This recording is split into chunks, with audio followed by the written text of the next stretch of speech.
할렐루야. 오늘도 말씀을 통해 하나님의 깊은 관계 속으로 나아가는 시간이 되기를 소망합니다. 네, 기초가 중요하다라는 말을 다 들어보신 적 있으시죠? 또 무언가를 시작하는 것에 있어서 이 기초라는 것, 이 시작이 너무 중요하다라는 것을 알 수 있을 것입니다. 저도 꾸준하게 운동을 했던 종류가 하나가 있습니다. 무엇이냐면 레슨을까지 했던, 돈을 주고 레슨까지 했던 건데요, 바로 배드민턴이었습니다. 네, 배드민턴 하면 다들 굳이 돈까지 주고 레슨을 받아야 되나라고 생각하지만 정말 다릅니다. 그래서 저도 배드민턴 시작했던 계기가 치러 갔다가 어떤 정말 체구가 너무 작은 여성분이 있었는데 치는데 소리가 너무 다르더라고요. 펑펑 소리가 나는데 그걸 보고 나도 저렇게 되고 싶다라고 하면서 레슨을 시작했고, 또 그 레슨 시작할 때 제 마음이 어땠냐, 내가 그때 제가 대구에 있을 때였거든요. 대구의 안세영이 되겠다, 내가 대구의 이용대가 되겠다라고 했지만 그냥 김지훈으로 끝나버린 그랬는데요. 그래서 어쨌든 10개월을 하면서 10개월 정도 레슨을 받으면서 했는데 어쨌든 뭐 여러 단계를 통해서 여러 가지 스킬도 배우고 하지만 늘 처음부터 시작해서 10개월 내내 꾸준히 했던 게 뭐였냐, 우리가 늘 배드민턴 치러 가면 흔히 하는 거 있잖아요. 높이 치는 거, 높이 쳐서 멀리 보내는 거, 이걸 늘 합니다. 이것이 가장 기본이고 이것이 되어야 이 게임이 진행이 되더라고요. 멀리 보내야, 또 멀리 보내면 뒤로 가게 되고, 또 그래서 앞에 보내면 점수를 딸 수 있는, 뭐 이렇게 상대방의 체력을 저하시키기 위한 어쨌든 그런 가장 중심이 되는 기초가 이 하이 클리어라는 것이었습니다.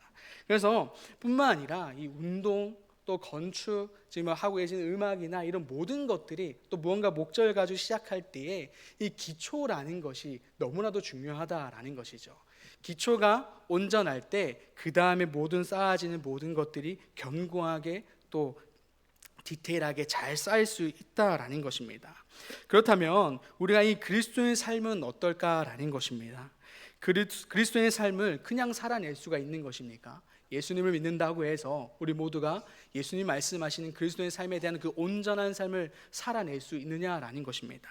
우리가 물론 그 뿌리 가운데 믿음의 반석을 가지고, 말씀에 대한 반석을 가지고 세워가지만, 우리가 단순히 그것만이 아니라 오늘 예수님이 이 모든 성경을 통해서, 또 하나님께서 이 말씀을 통해서 살아내야 될 자세들이 필요하다라는 것입니다. 믿음만을 가지고 우리가 모든 삶에 있어서 이렇게 하나님 가운데 온전한 삶을 살아가기가 어렵다라고 늘 말씀하신다라는 것이죠. 그래서 늘 훈련되어지고, 또 삶의 자리에서 여러 가지 말씀과 기도와 어떤 이런 훈련들이 되어야 한다라는 것을 말씀해 주고 있다라는 것입니다. 그래서 오늘 말씀에서도 예수님께서는 믿음과 더불어서 믿음으로 살아내야 할 삶이 무엇인가 라는 것을 말씀해 주고 있습니다. 오늘 말씀은 믿음으로 살아가는 저와 여러분에게 믿음으로 살아내야 할 삶에 대한 기초적인 것을 말씀해 주고 있습니다. 그리고 그 기초를 깨어 준비하고 있으라라는 것을 중심으로 말씀해 주고 있습니다. 우리 이 12장에서 나타나는 것은 이 제자도에 대한 것입니다. 제자로 살아가는 삶이 무엇인가, 제자로 살아가는 자세에 대한 것은 무엇인가 라는 것들을 말씀해 주시는데요, 오늘 그 말씀을 하시는 그 상황이, 지금 환경이 어떤지를 함께 좀 보고자 합니다. 우리 12장 1절의 말씀입니다. 함께 읽겠습니다. 그 동안에 물이 수만 명이 모여 서로 밟힐 만큼 되었더니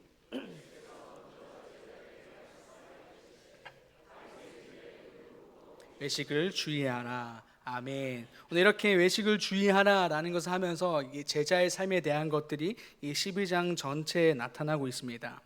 오늘 예수님은 자신의 말을 듣고자 하는 수만 명이 모인 이들을 향해서 말을 하기 시작하는데, 오늘 그 가운데 정확히 구분하여 말씀하고 있다라는 것이죠. 먼저 제자들에게, 오늘 제자들에게라는 것을 통해서 구분하고 있음을 보게 됩니다.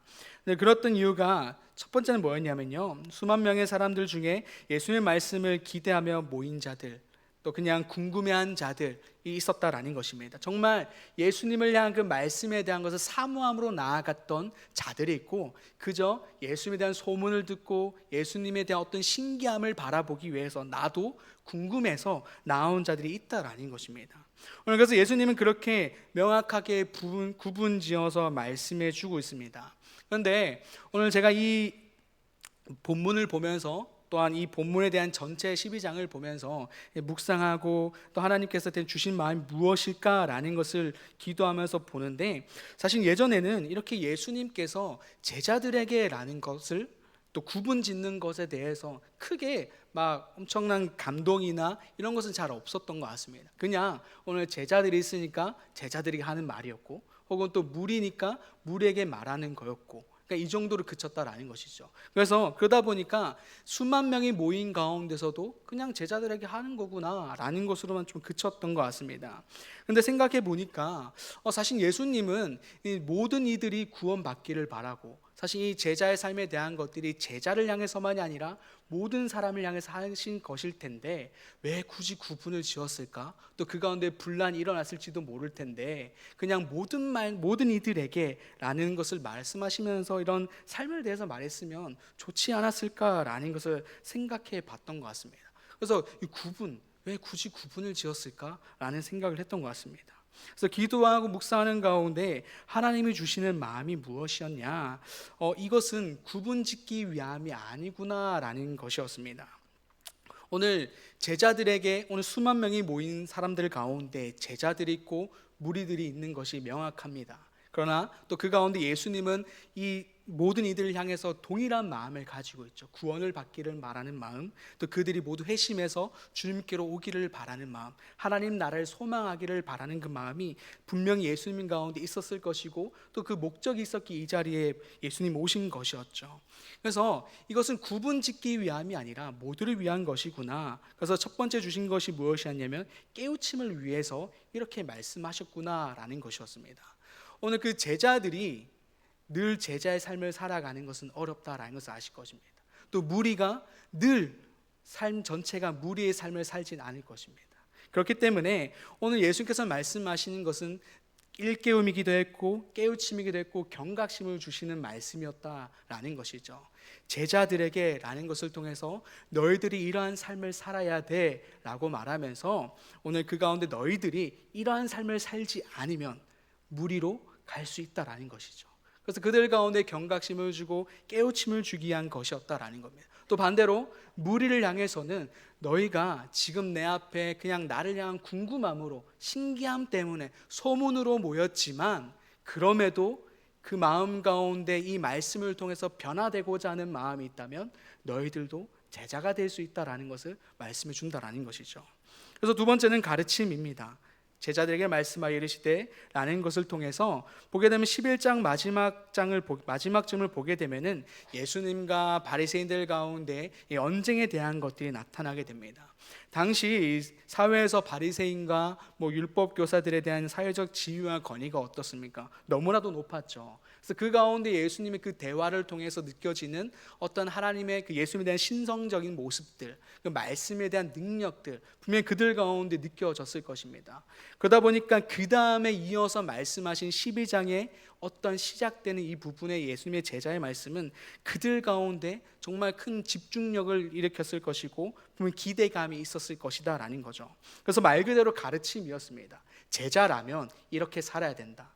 무리지만 너희들도 제자의 삶을 살아야 된다. 그럴 때 예수님의 그 말씀하신 그 천국 가운데 하나님의 나라를 소망하며 살아갈 수 있다라는 것을 말씀해 주시는 것이죠. 그래서 마지막으로 세 번째가 주시는 마음이 처음에 말했던 결국에 이 제자들에게 혹은 무리라는 이 구분이 아니라 모두를 향한 부르심이구나라는 것입니다.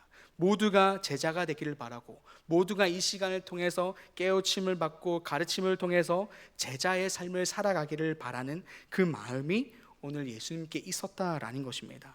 그래서 예수님의 이 마음은 당시 그들 수만 명이 모여있는 그들에게만 있는 것이 아니라 지금 우리들 가운데도 동일하게 있다라는 것입니다.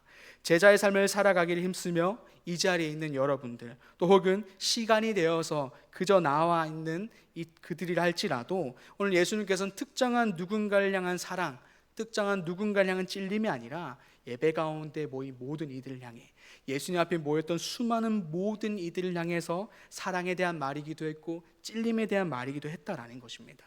그래서 이 시간 우리 예수님의 그 마음에, 또 예수님께서 제자로 부르신 그 그 음성에 응답하는 우리 모두가 되기를 바랍니다. 그래서 더 나아가서 이것이 순종으로 또 이어져서, 그래서 삶의 자리에서 그리스도인으로 온전히 살아가는 우리 모두가 되기를 소망합니다. 그래서 이어서 본문인 35절에서 40절의 말씀을 보게 되면은 예수님은 제자로 부르시고 또 본격적으로 그렇다면 우리에게 필요한 삶의 자세가 무엇인가, 어떤 것이 우리 삶의 기초가 되어야 하는가라는 것을 말씀해 주고 있습니다. 그래서 이 기초는 신앙생활에 있어서 시작 가운데만 중요한 것이 아니라 예수님이 재림하는 그날까지 유지되어야 되고 끝까지 지켜내야 되는 자세다라는 것이죠. 그래서 예수님은 그 예시로 주인과 종의 관계로 설명해 주셨습니다. 주인을 향한 종에게 있어서 가장 필요한 것이 무엇일까요? 충성이겠죠. 충성, 그리고 그 충성은 신뢰로부터 출발하게 됩니다. 그래서 오늘 우리도 현재 이 자리에 있는 것만으로도 우리는 주님을 향한 신뢰가 내면 가운데 있음을 증거한다라는 것이죠. 그렇다면 그 신뢰로 그치는 것이 아니라 그냥 주님을 믿는다라고 그치는 것이 아니라 우리는 오늘 예수님께서 말씀하시는 그 신뢰에서 더 나아가서 행동에 대한 것, 삶의 모습, 그 액션들이 충성으로 이어져야 한다라는 것입니다. 그것이 우리들 가운데 또 그리스도인들 가운데 가장 필요하고 중심이 되고 기초가 되는 모습이다라는 것을 말씀해 주고 있는 것이죠. 그래서 충성의 기초적인 그 모습, 오늘 그것을 35절에서 말씀해 주고 있습니다. 우리 35절의 말씀을 함께 읽도록 하겠습니다. 허리에 띠를 띠고 등불을 켜고 서 있으라. 아멘. 오늘 이 기초적인 것에 대해서 예수님께서는 이 35절에 대한 것을 가지고 말씀해 주십니다. 첫 번째가 허리에 띠를 띠고 있는 모습을 가져라 라는 것이죠. 이것은 이미 완료가 되어진 상태를 말하는 겁니다. 허리띠를 지금 메고 있는 중도 아니고 앞으로 매기를 바란다 라는 것이 아닙니다. 지금 너희가 허리띠를 맨 상태가 되어야 된다라는 것을 말씀해 주고 있는 것입니다. 당시 유대인들이 입었던 옷을 보게 되면 겉옷이 너무 길고 또한 그 통이 넓다 보니까 일상생활하는 것에 있어서 이제 허리띠를 매는 것이 너무나 당연했다라는 겁니다. 그리고 일상적인 생활 또 혹은 일을 할 때나 혹은 전시 가운데 그런 상황 가운데서도 이 옷에 허리띠를 매는 것은 너무나도 당연했다라는 것이죠. 그래서 이처럼 무언가 활동에 있어서 필수적인 것이 허리띠였다라는 것입니다.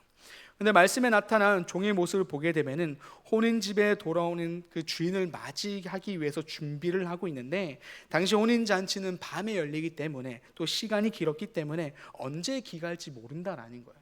그렇다 보니까 오늘 그 종들은 계속해서 밤낮을 세면서 오늘 그가 주인이 언제 올지를 모르니 계속해서 준비하고 기다리는 모습이 필요했다라는 것입니다. 다시 말해서 우리를 향한 그 허리에 띠를 띠는 충성은 언제 올지 모르는 그 주인, 그 예수님을 향해서 또 예수님을 위해서 우리는 언제나 어디서나 즉각적으로 반응할 준비, 맞이할 준비가 되어야 한다라는 것을 말씀해 주고 있는 것입니다.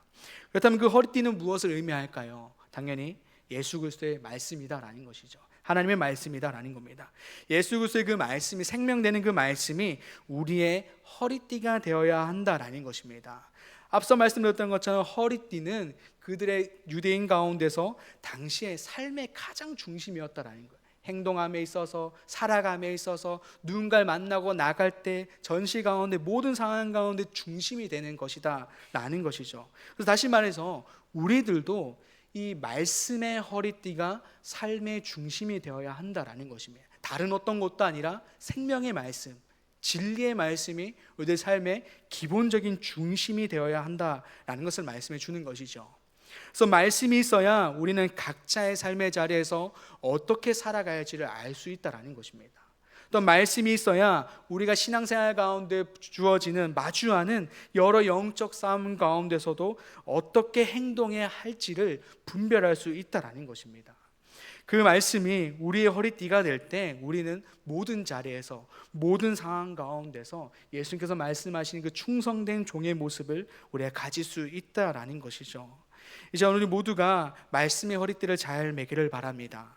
그리하여서 각자의 자리와 각자의 영적 싸움의 자리와 어떤 모든 상황 가운데서도 충성된 그런 종의 모습, 신실한 종의 모습을 가지는 우리 모두가 되기를 소망합니다. 둘째가 무엇이냐면요, 등불을 켜고 있는 것입니다. 이 등불을 켜는 것도 이 허리에 띠를 띠는 것과도 마찬가지였습니다. 그냥 밤에 잠깐 켜는 것이 아니라, 지금은 밤에 잠깐 켜는 것이지만 넓은 의미로 볼 때는 오늘 주인이 올 때를 대비해서 계속해서 말씀에 대한 등불을 켜는 것, 불을 켬을 통해서 밤이 되고 새벽이 되어도 어두워진 그 시간 속에서 자신의 자리를 밝게 비춰서 주인을 영접하는 모습이 필요하다라는 것입니다. 빛이 없는 공간에는 어떻습니까? 우리가 방향을 잃기도 합니다. 그리고 빛이 없는 공간에서는 앞에 있는 무언가를 구분하기가 어렵다라는 것이죠. 그렇기 때문에 오늘 예수님은 또 이 주인에 대한, 또 종에 대한 모습을 통해서 등불을 켜야 된다. 등불을 켤 때 예수님이 또는 주인이 어디에 올지를 알 수 있게 되는 것이고, 또 주인이 왔을 때 그 주인이 주인인 줄 알 수 있다라는 것이죠. 왜냐? 눈에 보이니까. 그것이 필요하다라는 것입니다. 이처럼 우리들도 이 말씀에 대한 등불을 켤 때 우리들의 삶에 대한 몸이나 방향들이 예수님께를 향할 수 있다라는 것입니다. 그리고 우리가 그 예수님 향해서 걸어가는 길 가운데 수많은 유혹과 그런 것 가운데서도 우리가 말씀에 대한 등불이 있다면, 말씀의 등불로 그 주인을 인식하고 인지하는 것처럼 걸어가는 길 가운데 무엇이 세상의 것인지, 무엇이 하나님의 것인지를 구별하고 분별할 수 있는 그런 영적인 눈이 우리 가운데 있을 수 있다라는 것입니다. 그래서 시편 119편 105절에 이렇게 나와 있습니다. 주의 말씀은 내 발의 등이요 내 길의 빛이니이다. 아멘. 오늘 이렇게 말씀의 등불을 켜야 된다라는 것입니다. 이제 우리들의 삶을 돌아볼 때 말씀의 등불은 켜져 있으십니까?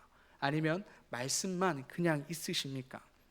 오늘 말씀만 가졌던 이들에 대한 모습, 바리새인을 기억할 것입니다. 바리새인은 분명 율법에 대해 능통하고 탁월했습니다. 그러나 예수님이라는 진정한 구원자의 소망이 왔음에도 불구하고 알아보지 못했다라는 것이죠. 분명히 등불이 있는 것 같고 말씀은 있는 것 같은데 말씀의 등불이 켜지지 않았다라는 것입니다. 이 시간 우리들의 삶을 돌아봅시다. 말씀의 등불은 켜져 있으십니까? 말씀을 그냥 성경책을 가지고 있는 것으로 끝나서는 안 됩니다. 읽고 그것을 외우고 몸의 받아들임을 통해서 말씀에 대한 등불을 켤 때 우리들의 시선과 몸과 걸음이 다 예수님께 향할 수 있는 것이고, 또한 그 걸어가는 걸음 속에서 우리가 분별하고 구분하여서 날마다 하나님께서 선택할 수 있는 종이 될 수 있다는 것을 기억했으면 좋겠습니다. 셋째로는 서 있으라라는 것입니다. 계속 서 있으라라는 것이죠. 동일합니다. 허리에 띠를 띠는 것과 등불을 켜는 것, 계속해서 유지함을 통해서 서 있어야 한다라는 것입니다. 종에게 있어서 중요한 것, 충성. 그 충성이 무엇을 말하나요? 처음과 같이 동일한 것, 꾸준함, 한결같음을 말해줍니다. 그러나 우리가 가지고 있는 인간의 그 연약함은 이 꾸준함에서 계속 벗어나는 것을 보게 됩니다. 편하길 바라고 시기를 바라는 그런 연약함들이 있다라는 것이죠. 그래서 마찬가지로 이런 연약함 가운데에 우리가 꾸준함과 처음과 같은 동일함을 유지할 수 있는 방법이 무엇이냐? 계속해서 말씀하시는 하나님의 말씀밖에 없다라는 것입니다. 하나님의 말씀을 통해서 우리들 가운데에 무한한 생명에 대한 것들이 공급이 되어질 때 우리들의 그 유한한 우리 연약함들은, 육체는 주님이 주신 그 무한한 능력을 통해서 꾸준함과 그러한 한결같은 충성을 유지할 수 있게 된다라는 것입니다. 그리고 더 나아가서 우리는 삶의 자리에서도 지치지 않게 하는 것이며 버겁지 않게 하시며 처음과 동일한 상태로 우리를 그 자리에 서게 한다라는 것이죠. 우리 모두 말씀을 통해서 이 하나님에 대한 그 생명력, 무한한 생명력을 공급받는 그리스도인이 되기를 바랍니다. 그리하여서 처음과 같은 그때의 모습, 그 마음, 결단했던 그것을 잊지 않고 꾸준하게 한결같음으로 유지하는 우리가 되기를 바랍니다. 굳건하기를 바라고 견고하기를 바랍니다. 그리하여서 하나님께 충성된 나의 종아 라고 불리우는 우리 모두가 되기를 소망합니다. 이어서 말씀을 보게 되면 예수님은 이러한 삶의 자세를 기초라고 말하지만 쉽지 않다라는 것을 말씀해 주고 있습니다. 우리 12장 40절의 말씀을 함께 읽겠습니다.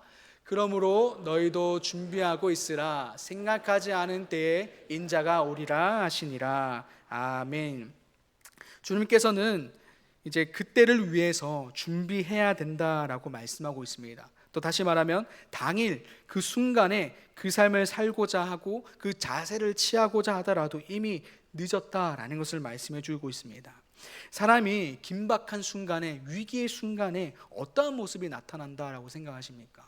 우리는 아마 가장 자연스러운 모습, 가장 기본적인 모습이 나타날 것입니다. 사람을 의지하거나 혹은 무언가를 기대거나 아니면 또 예수님을 기도하는 그런 모습, 그 삶에 있어서 가장 기본적인 모습이 나타난다라는 것이죠. 왜냐, 시야가 좁아지고 마음이 급해지다 보니까 넓게 바라보지 못하는 그런 모습 때문에 가장 자연스러운 모습이 나타날 수밖에 없다라는 것입니다. 우리 다니엘을 보게 되면은 포로로 끌려와서 하나님의 은혜를 통해서 그 가운데 또 많이 성장하고 성숙해지는 것을 보게 됩니다. 그 가운데 원래 있던 총리들과 고관들의 시기와 질투를 통해서 목숨의 위협을 당하는 순간이 오게 됩니다. 그때 다니엘의 모습이 어떻게 했는지 기억나십니까? 다른 사람을 의지하거나 혹은 하지 말라 했던 것을 그럼 안 해야지, 이걸로 그치는 것이 하는 것이 아니라 오늘 그의 모습을 보게 되면 이렇게 합니다. 예루살렘을 향한 창문을 열고 전에 하던 대로 하루 3번씩 무릎을 꿇고 기도하며 그의 하나님께 감사로 나아갔다라는 것이죠. 오늘 그에게 있어서 가장 긴박한 순간, 또 생명이 위협받는 그 순간 가운데 가장 먼저 나타났던 모습, 자연스럽게 나타났던 모습은 전에 하던 대로 하나님께 나아갔다라는 것, 갔던 모습이다라는 것이죠. 그래서 말씀을 돌아와서 주님이 오는 그날의 상황은 우리가 지금까지 경험한 것보다 더 놀라운 큰 놀라움이 분명히 있을 것입니다. 또 상상한 것보다 더한 어떤 일이 일어날 수밖에 없다라는 것이죠. 근데 그때를 위해서 우리는 자연스럽게 나타나는 그런 모습을 위해서 미리 준비하는 모습이 되어야 한다라는 것이죠. 미리 준비하지 않는다면 우리는 그 긴박하고 그 심판의 때에, 재림하는 그때에 우리의 자세는, 우리의 마음과 몸은 하나님이 아니라 예수 그리스도를 향해서가 아니라 세상을 향해서, 늘 자연스러웠던 세상을 향해서 자세를 취하게 될 수 있다라는 것이죠. 그렇기 때문에 우리는 미리 준비되어야 합니다. 우리 모두 이 시간 말씀에 대한 신뢰를 가지고 그 신뢰 속에서 예수님이 가르쳐 주신 이 충성의 삶을 살아내는 우리가 되기를 소망합니다. 또 오늘 예수님께서는 그 가운데 이 충성된 삶을 살아갈 때 더불어 주시는 은혜를 또한 말씀해 주고 있습니다. 우리 37절의 말씀 함께 읽겠습니다. 주인이 와서 깨어있는 것을 보면 그 종들은 복이 있으리로다. 내가 진실로 너희에게 이르노니 주인이 띠를 띠고 그 종들을 자리에 앉히고 나와 수종 들리라. 아멘. 우리가 그 충성된 삶을 통해서 준비되어질 때 우리는 예수님 오는 그 재림하는 그때에, 또 심판 있는 그때에 우리가 구원을 누리기도 하지만 오늘 더 또 주시는, 더불어 주신 은혜가 무엇이냐? 오늘 37절을 보게 되면은 주인은 종들에게 종이 해야 될 모습을 취했다라는 것입니다.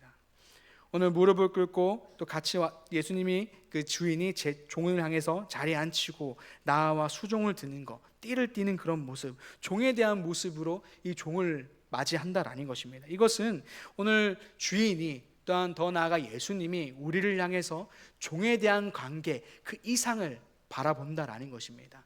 우리가 주인과 종의 관계이지만 그냥 단순히 종, 마치 순종하고 순복해야 된, 그런 복종해야 되는 그 존재로서만 바라보는 것이 아니라 하나의 인격적으로, 한 명의 인격적인 사람으로 사랑하고 너가 나를 신뢰했던 것처럼 나 또한 신뢰한다 라는 그러한 의미, 더 깊은 사랑과 더 깊은 관계를 보여주신다라는 것입니다. 또한 하나님의 형상대로 지음받은 그 모습을 회복시켜 주신다라는 것이죠.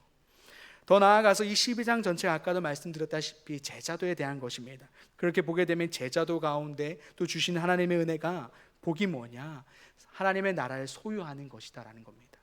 충성된 종의 삶을 살아갈 때 우리들 가운데 구원도 허락하시고 뿐만 아니라 더 넘어서서 우리를 한 인격적인 한 사람으로 대하시면서 사랑으로, 신뢰로, 또한 그렇게 하나님의 형상대로 회복시키고 더 나아가 하나님의 나라를 소유하게 한다라는 것입니다.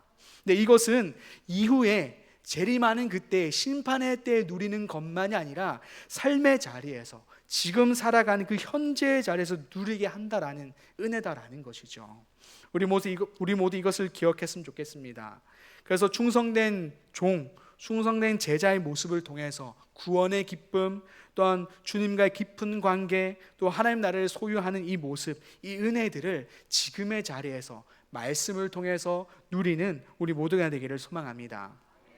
오늘 말씀은 하나님의 백성이며 또 예수 그리스도의 제자된 우리의 삶을 돌아보게 하며 다시금 결단하게 하는 말씀입니다. 우리의 삶의 기초, 또한 기본 자세는 어떠하십니까? 무엇을 기반으로 하여서 삶의 행동이 나타나고 있으십니까?